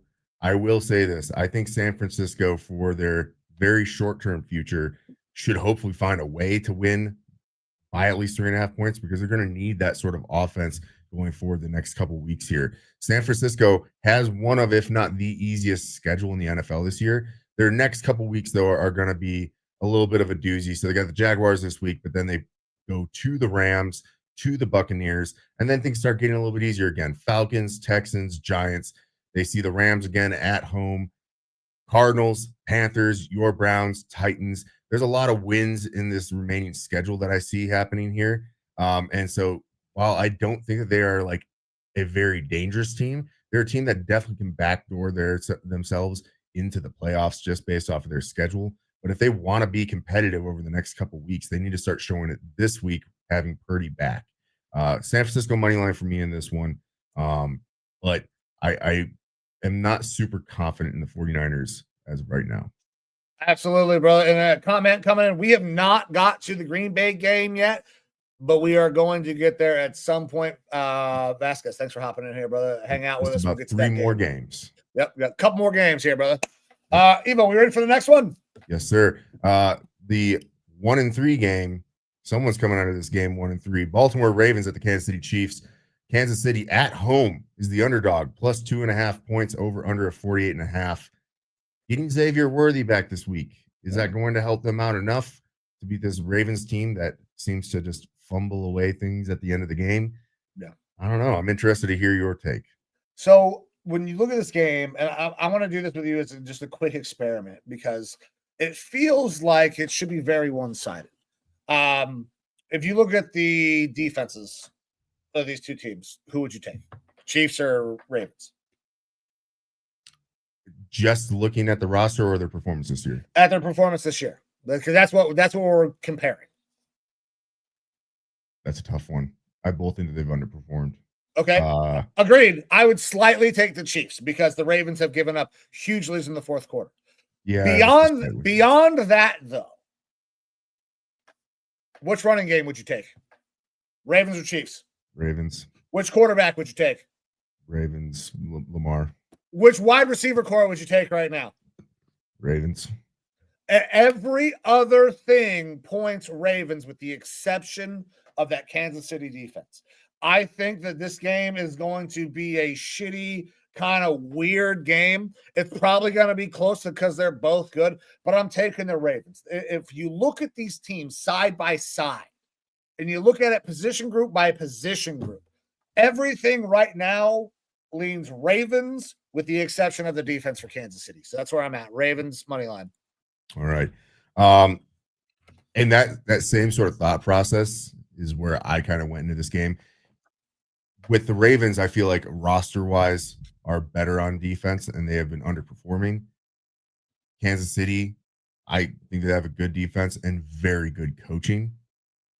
But I think that Xavier Worthy does nothing for this offense. He's never been exciting to me. Never has made me feel that much better. Yes, he is probably the best receiver that will be available on that team. But still, the receiving options don't scare me. I thought Patrick Mahomes didn't look good. I thought the running game didn't look good. I thought the offensive line didn't look great. Jawan Taylor at right tackle, they need to find a way to replace him because he's a false start machine and not lining up correctly, too far back. Well, he needs the extra depth because he can't fucking kick step far enough. Yeah, it's in this Ravens offense. I thought it was a lot of bad play calling, Lamar holding onto the ball too long, and then, of course, Derrick Henry with that fumble. 3 fumbles in 3 weeks. I can't imagine Derrick Henry is going to allow that to continue. There's reports this week of him not giving up the ball in practice. Just hell on to that constantly. Never. Yeah, the coaches would be like, hold on to the motherfucking ball, dude. Coaches would be like, hey, practice is done. And he would be like, fuck you. And they would have to have 3-4 guys pry the ball away from him because he would just sit there with the ball, wouldn't let anyone fucking have it type thing. I get it. That doesn't matter a whole lot, but obviously he had a very emotional response to the fumble last week. He had a fucking moment. He's like, God, like this. And because he doesn't have that problem. Hasn't had it for years. Yeah. And now it's just all of a sudden. Yeah. And I don't expect that to happen. Also, I know how electric Lamar can be. He's going to look back at that film and be like, why the fuck didn't I tuck in and run a lot more in the fourth quarter? Yeah. I like the Ravens. I like them enough to drop the points here. Oh, wow. Okay. I'm off on this Kansas City team, dude. And I think that the Chiefs are going to fall to 1-3. And I think they're going to struggle to make the playoffs. I think at this point, they might miss the playoffs. Ooh, early season call, week 4. Evo says Chiefs miss the playoffs. Can we put it in the headlines? Look, I will be able to tell you more definitively on Tuesday. After this week? Yeah. If they drop this one, I think I'm putting the nail in the coffin. All right. What was the spread? -1.5? 2.5. 2.5. Ooh. Yeah, I'm dropping 2.5 for the Ravens. I think they win by a field goal. Field goal? All right. Yep. And if I had to bet, I'd say more than a field goal, to be completely honest. Next up, Chicago Bears versus the Las Vegas Raiders in Vegas. Raiders are favored here, -1.5, over under 47.5. And Raiders have been underperforming this year, and Bears way outperformed expectations last week versus a Dallas team. Dallas with a very bad defense. That being said, Vegas Raiders defense, especially the secondary, also not very good. If we look at the non-contextualized stats of how Caleb Williams performed the last half of last year and these first couple games, he looks like a very competent quarterback. And we got to see Ben Johnson get in a bit of a rhythm with the style of play calling that he does last week. Much better last week, dude. Much better last week. Now, contextually, Dallas Cowboys defense, I understand. Dallas Cowboys defense, and contextually, Las Vegas Raiders defense. They are very gettable here. This game is definitely a question mark for me because I don't like the Bears. I like the Raiders more than I like the Bears. But I don't know if what I saw last week is actually what the Bears are and what they will continue to kind of trend towards going forward. If the Ben Johnson effect is starting to actually leak in, or if that was just them going up against a very porous defense. I'm interested to get your takes on this one, Mike. I'm actually a little worried. I'm worried about this Raiders team because I thought that this offense would get going. They have weapons. They have Bausch, Kobe Myers. They have Ashton Shanty. It hasn't happened. And it's because his offensive line is so shitty. It's one of the worst offensive lines in football. It's right up there with like the Bengals and the fucking Texans. I think the Saints are right there too, actually. So like, it's one of the top 4 worst offensive line units in football. And that has, I think, really fucking hurt what that offense could be. Now, I think that Caleb Williams kind of stinks at times. But the overall talent on that Bears team is fucking high. It's immense. There's a scheme. Ben Johnson, we know, can figure out ways to scheme things. So the fact that the Bears are getting points, I think they could probably win this thing outright. But I'm going to take the points for the Bears because it just feels so much better. Because I don't necessarily trust Caleb Williams, but I have very big concerns about the offense for this Raiders team because their offensive line. Yeah, this one is almost a pick 'em to me because there's a lot of things about both these teams that I don't like. But I'm going to take the points here as well. I don't like picking the Bears. But oddly enough, if we were to look at public betting right now, the Raiders on that spread are getting 68% of the bets and 63% of the money to drop the points. But conversely, what? The Bears are getting 58% of the bets and 90% of the money on the money line. So that doesn't make any sense. And it kind of shows you that bettors don't know what the fuck to do with this game either. Either some people are really high. Of the money line? Yes, on the Bears. Oh. I'm telling you, public betting is very off on this game. And I feel like they feel the same way that I feel, where I don't know what we're going to get week in and week out from the Bears. And recency bias can really bite you in the ass. Yeah. No, but for sure. Also, the 3-week recency bias with the Raiders is that they just haven't been that good. So I'm taking the Bears, maybe coming off of a high note, plus the points if I'm going to get them. So Bears plus 1.5, and same for you, correct? Correct. All right. Samesies on that one. Next up, we have the Green Bay Packers and Micah Parsons rolling into Dallas versus the Cowboys, who got their asses handed to them by the Chicago Bears last week. But this one is a little bit more of an emotional game. Is it? With Micah Parsons going in there. I mean, I know there will be more emotions, but is that going to fucking matter at all in this game? The Cowboys suck. I'm sorry, Vasquez. The Cowboys stink. They just cannot put it together. And CeeDee Lamb is going to miss, 4 to 6 weeks? Yeah. With that sprain, the way that things looked, I would assume so. Yeah. So, I mean, where is this offense going to come from the Cowboys? Dak's going to put it all on his back with Javonte Williams and fucking George Pickens to go and beat this Packers team, who is? Don't disrespect their tight end now. Okay, Jake Ferguson's good player. Good player. Himself a real good game last week. Good player. You're right. I don't want to take that away from him. This Packers team, though, listen, I know they lost to the Browns. And I think that maybe that's why some people are like, the Packers are. This Cowboys team sucks. Their defense is nowhere close to what the Browns are. The Browns have top 3 defense in the NFL. I would call them number 1, but we've also given up a fuckload of points. So I'm going to they're top 3. The Cowboys are easily bottom 3 defense in the entire league because they don't generate pressure.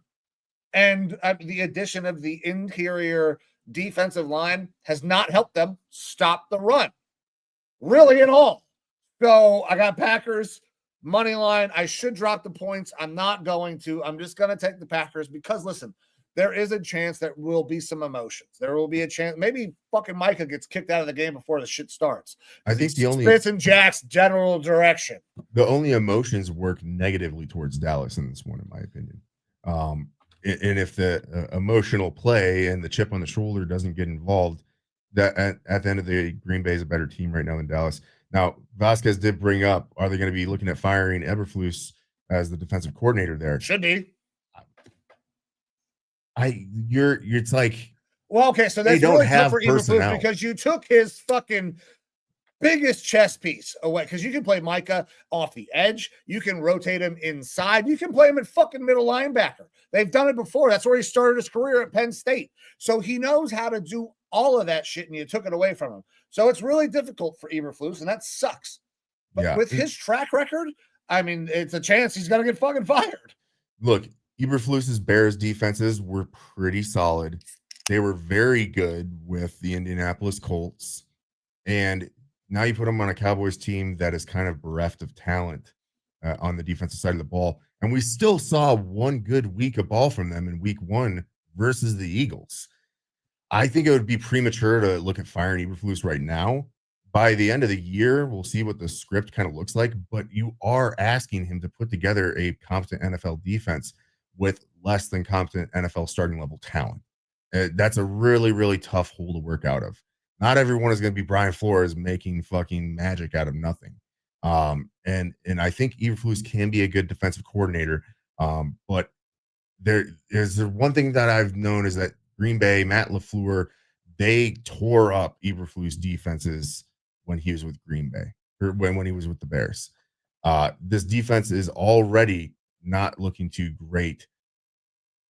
And that Packers offense, while they are very vanilla, they can do enough to put up 21 points and sit on the Dallas Cowboys. You got Tyler Booker out. You got your top receiver and CeeDee Lamb out. CJ Gardner-Johnson. I think this is actually a really good idea, good option for Dallas to give him a look, bring him in. However, depending on what kind of defense you're going to run, he has been lost on match coverage. If you go back and look at and read all the stories that are going on, like, he is a good player, has to be in the right system, does not understand match coverage and how he's supposed to pick up guys going through a zone, when he's supposed to drop them off, all of that. Like, so it's been tough. And match coverage is tough.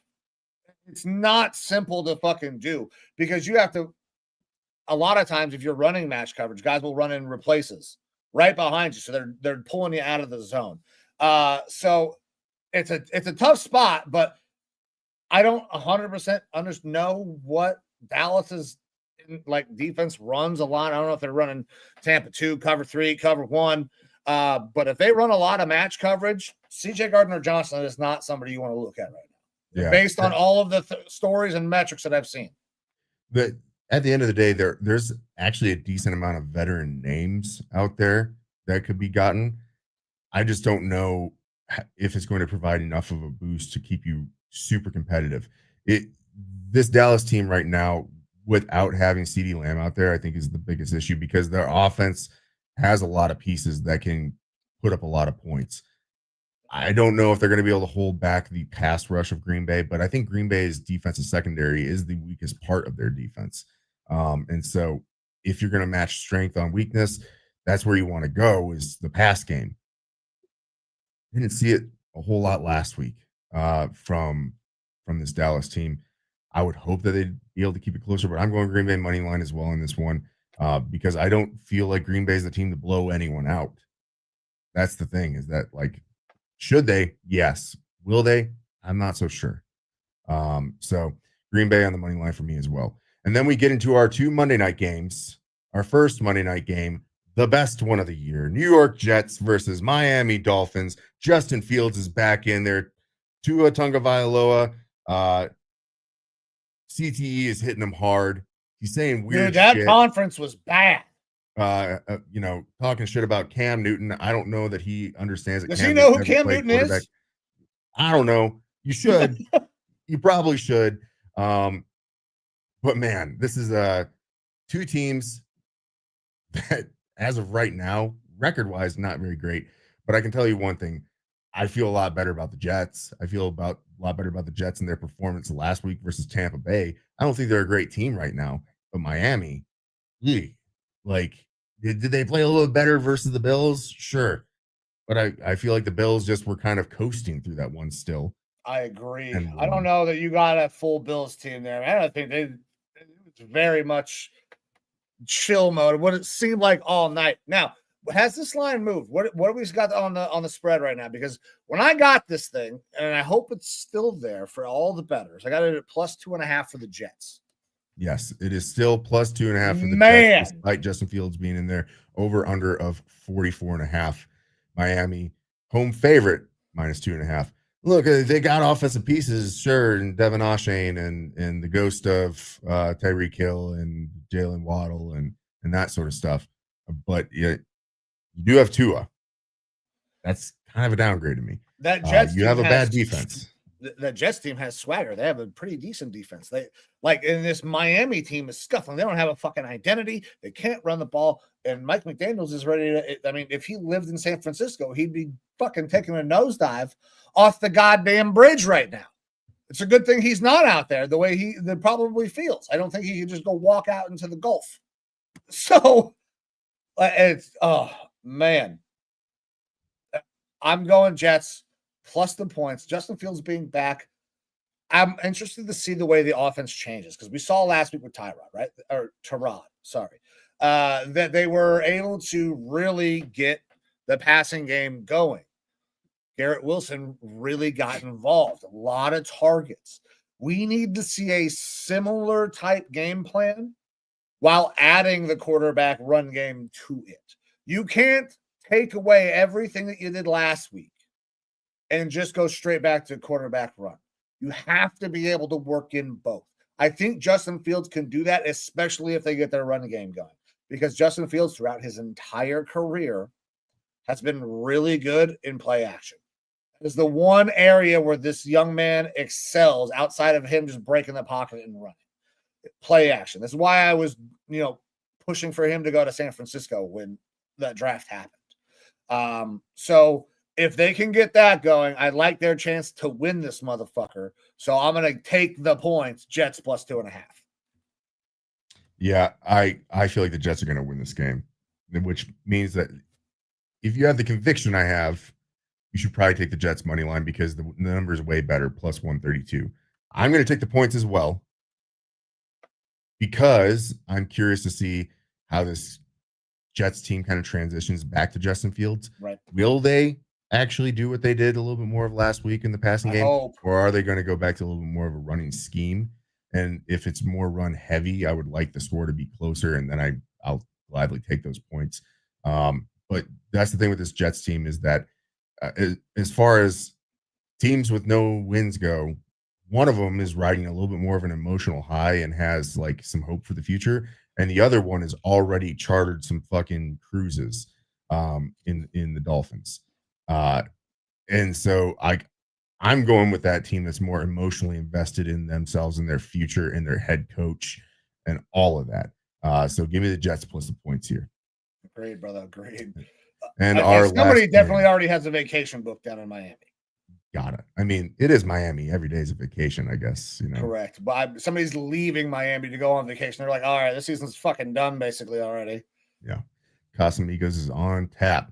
Yeah. The last game of the week here for us, our second Monday night game, Cincinnati Bengals going into Denver versus the Broncos. Broncos are heavily favored here, minus 7.5 points, over under a 43.5.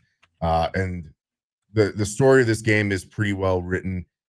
Broncos, kind of an anemic offense with Bo Nix right now, but a very good defense going up against this Cincinnati Bengals team where their defense is very subpar and their offense is falling apart behind a bad offensive line, zero run game to be heard of, and backup quarterback Joe Burrow. They got blown out last week. Broncos also have a good defense like the Vikings. Maybe not as good, but still a pretty fucking good defense. And I feel like Broncos are going to lean heavily into their run game because the Vikings showed that the run game can be very effective against this Bengals defense. RJ Harvey, J.K. Dobbins, eat your heart out. Probably going to get a lot of ground yards this week. 7.5 points. I'm not feeling that because I don't see two blowouts in a row, even though Broncos should win by 10. I'm keeping this simple. I'm going Denver on the money line here. I don't have a whole lot of faith in this Bengals team right now. Same. Completely following suit. That Bengals offensive line is terrible. Graydon was actually showing me a video the other day. Like, of all the worst blocks in the NFL, and like 5 of them came from the goddamn Bengals. This Broncos defense is very good. Bo Nix, I understand, has issues, but if you want a get right game, you want to go and get yourself feeling good about what you can do. Is there a better defense in the entire NFL right now, probably, than the Bengals to go and do that against? I don't think so. Broncos, money line. I wouldn't even say like a better defense. Like obviously the Bengals defense is bad, but when you don't have a ton of offensive threat, that's like if you talk about Dallas having a bad defense, they've got some teeth on offense because they have Dak Prescott. Sure. They've got a running back. They've got a semblance of a run game. They've got George Pickens. Okay, there's something there, right? That this team can put some points up on you. But I'm not super scared by this Bengals offense right now because they don't have a running game. They have a backup quarterback. They do have great receivers. 2 great Jamar receivers. Chase. But if you can't get them the ball because you don't have time to throw the ball or your quarterback isn't confident enough for it, I'm not as scared about that. You and if you can't run it to keep the defense off balance, they're going to just lock those receivers down with extra coverage. And so, it also tough to fly from Cincinnati to Denver, tougher place to play with altitude changes and things like that. Yeah, for sure. Yeah, I feel like game script helps out a lot here. Yeah, I mean, those lowlands of Kentucky down there in Cincinnati, very different than being over there in Denver, by the way.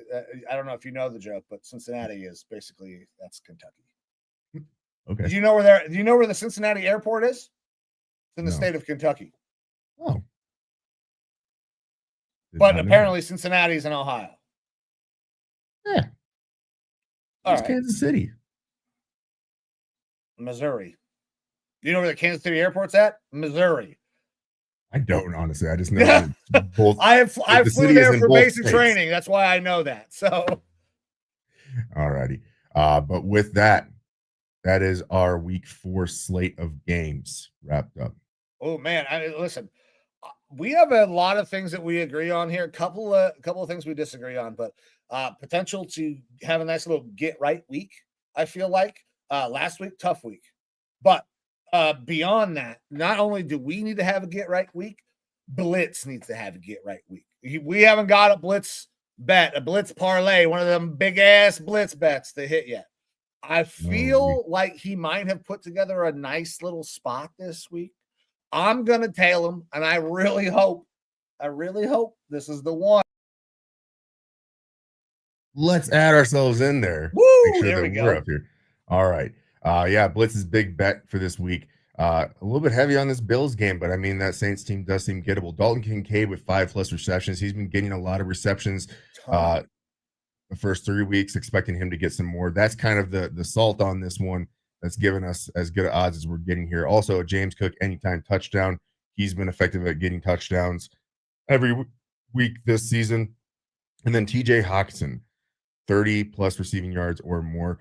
This Pittsburgh team has been giving up at least 70 yards to opposing tight ends, one of the worst in the NFL. They apparently have made a concerted effort to try to stop tight ends, but I don't know that's going to happen. You got Carson Wentz starting for the Vikings. He likes dumping off to his tight ends. He kind of made Zach Ertz's career up there. Yes, Him and Nick he did. Foles. I was about to say. And Hawkinson had himself a pretty solid week last week.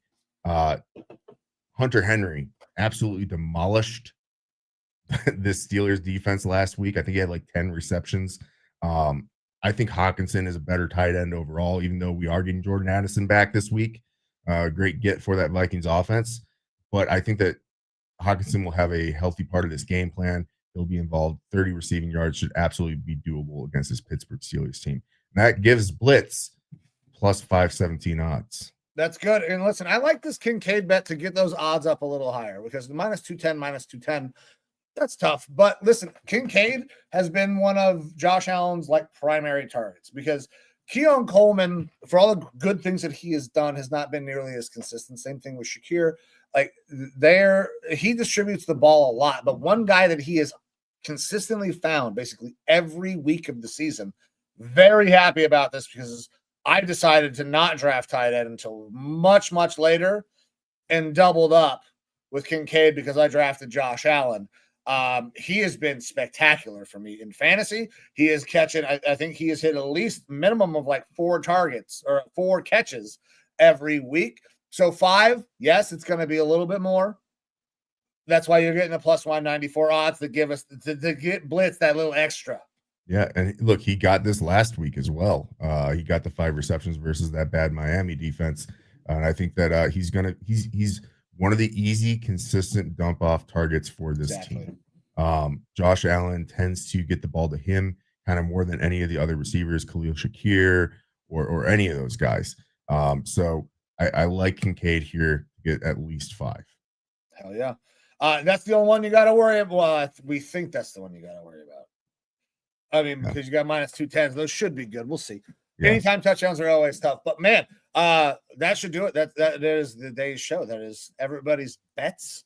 We were going to wrap this bad boy up. It would show the people. There we go. There's the bets for everybody. So I'm at 56.2% through 3 weeks. Evo at 68.7%. He has been balling the fuck out. And that's not counting our wins on Thursday night there yet. So correct. That percentage is going up. That percentage is going to hopefully go up a lot more this week.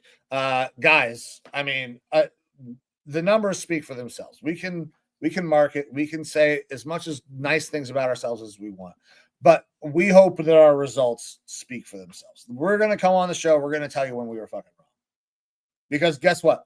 We are wrong every week because we are willing to go out and make a prediction about every single one of these games. So, guys, that's what you're going to get on the show. Evo, I appreciate you putting all that together and getting everything going. Whoo, little flippy flop. If you're drunk, you probably are spinning in your chair right now. Yeah. If you've been watching college football all day, you might be. Yeah. Ohio State coming on very soon against Washington. I got Guardians games tonight, but we're going to get the fuck out of here. So everybody, thank you very much for tuning in. Before we get out of here, though, I got to give my guy Evo one last word. Last word is, if you're surprised by Tylenol not being good during pregnancy, maybe read a book. Maybe read the Tylenol Facebook or Twitter accounts where they've said not approved for babies. I know my mom didn't listen. Me too. Guys, thank you very much for everything that you do. Everybody that supports us, no matter where you watch. If you are watching us on Facebook, X, YouTube, if you catch our shorts over on TikTok, we thank you. Time is the most valuable thing that you have. So anytime that you give some of us your time, we are forever grateful. With that, we are going to get the fuck out of here. I got a game to get to tonight. I got an Ohio State game to watch as well. Appreciate you. We love you. We'll see you on Tuesday night. See you.